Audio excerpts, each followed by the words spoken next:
ভয়ানক ডাম্পাৰ মানে দুৰ্ঘটনা হৈ গ'ল, দুৰ্ঘটনা মানে এক্সিডেণ্ট হৈ গ'ল।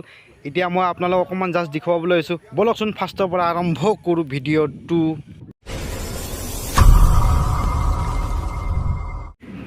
ডাম্পাৰটো ইয়াতে মানে পাল্টি হৈ গ'ল। ডাম্পাৰটো আমি এতিয়া মানে উঠাবলৈ আহিছোঁ, মানে পাৰিম না নাই চেষ্টা কৰিম, তাৰপিছত দেখা যাব কি হ'ব। চাই থাককচোন।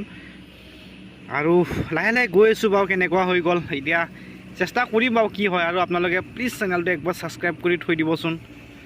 ৱাও, গাড়ীখন পাল্টি হ'ল, একদম পাল্টি হৈ গ'ল।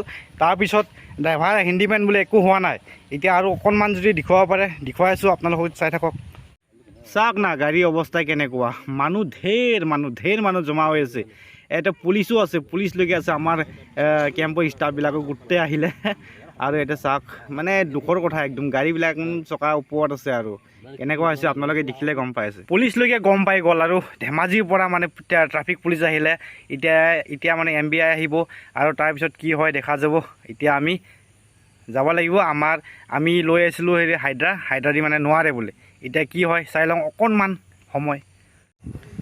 কিমান মানে এই মানুহ জমা হৈ আছে, বহুত মানুহ জমা হৈছে। আৰু দুই চাইডত অকল পানী আৰু ধান খেতি। এই ধান খেতিত পৰি গ'ল। আৰু গাড়ীখন মানে অকণমান অলপ প্ৰব্লেম হৈ আছিলে। সেইকাৰণে মানে ষ্টাৰিংটো মানে হেৰি মিলাব পৰা নাই। যিটো নেকি ষ্টাৰিঙৰ এম বুলি কয়, এমটো ভাঙি গ'ল। তাৰপিছত ষ্টাৰিং নে কিবা আছিলে ন।